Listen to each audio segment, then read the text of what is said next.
Hi, this is Joby Provido, and you're listening to Contemplating the Rosary, where we talk about how to pray the Holy Rosary even better.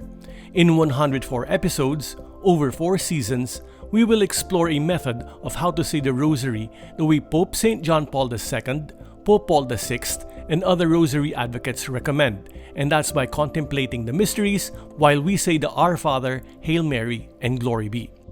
This podcast is based on the book Beyond the Veil, Contemplating the Mysteries of the Holy Rosary, available at Lazada in the Philippines and in print or Kindle on Amazon, wherever you are. Visit kindlingspress.com for more information and where you can read and download the episode guide.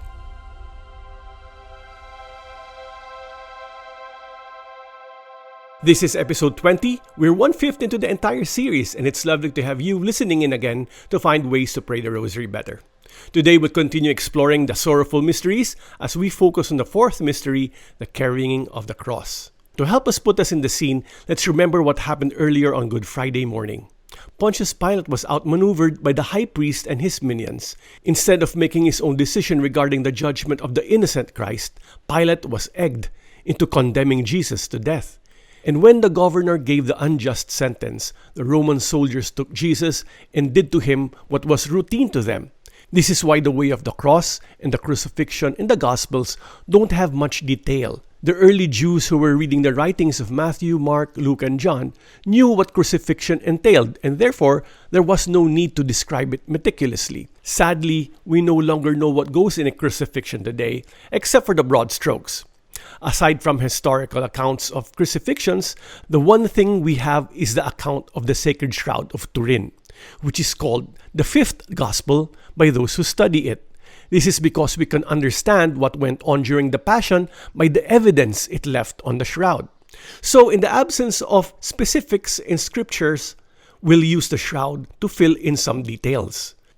Historians tell us that crucifixion was done outside the city gates of Jerusalem. In this particular case, it was on a hill called Mount Calvary, which has a garden according to the Gospel of John. So the Roman soldiers who were delegated to get the job done put the cross on Christ somewhere near the Jerusalem gate that led to Calvary. The normal way artists have painted Christ carrying the cross is that it has the horizontal bar and the vertical bar together.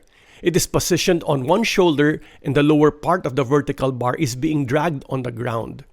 On the shroud, however, the shoulder wounds of Christ are lower and shaped horizontally. Historians studying Roman crucifixions noted that this is because the cross that was put on criminals was just the crossbeam, just the horizontal beam called the patibulum.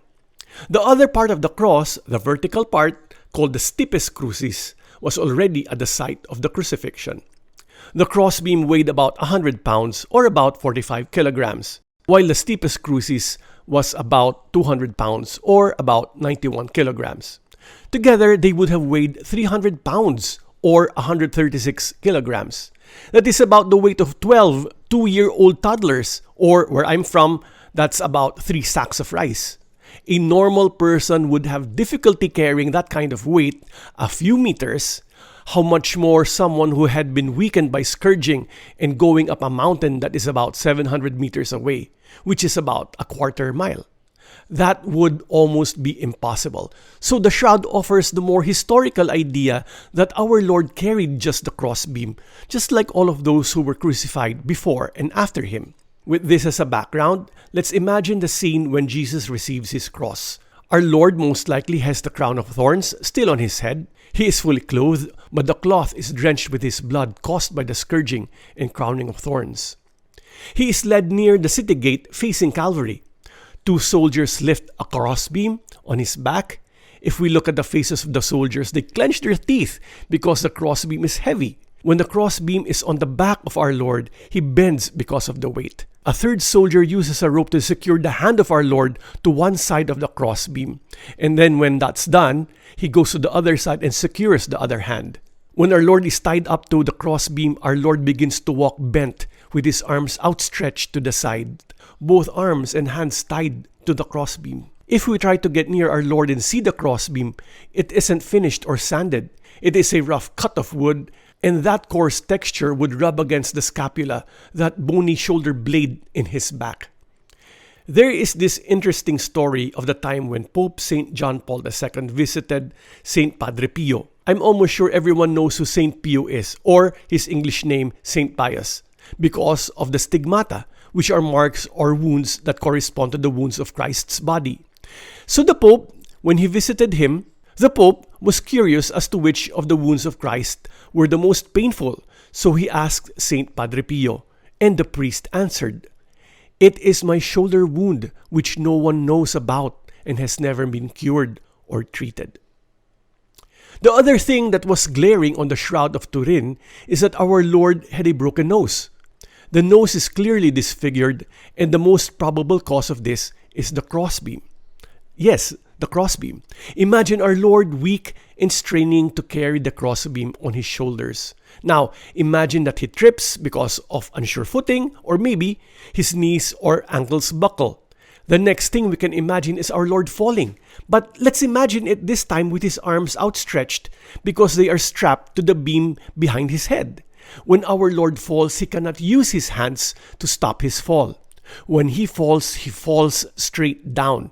And the only thing that will break his fall is his face. And we shouldn't forget that there is a 100-pound crossbeam behind his head. So when our Lord falls and his face hits the ground, there is a 100-pound weight that pounds his head like a hammer, hitting the head of a nail. If you've been punched on the nose, you know you'd end up with a nosebleed. So maybe we can also imagine that our Lord was punched with a 100-pound weight and blood also came out of his nose. In these beginning stages of our Lord's ascent to Calvary, there are two things we can focus on.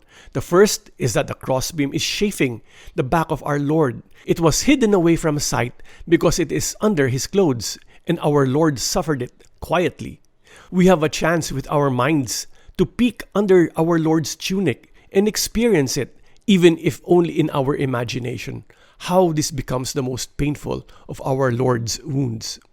The second thing is we can also become a worm on the ground and witness our Lord fall flat on his face and witness the moment blood drips from his nose. I know this is quite intense, but let's accompany our Lord in his passion.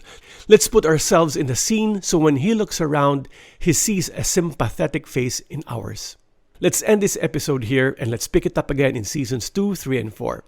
As always, this podcast is brought to you by thecatholictalks.com and kindlingspress.com, where you can read more articles on the Catholic faith and find more books on Catholicism. This has been Joby Provido. I'll say goodbye for now. And please join me again next time when we can learn to pray the Rosary better. Bye-bye.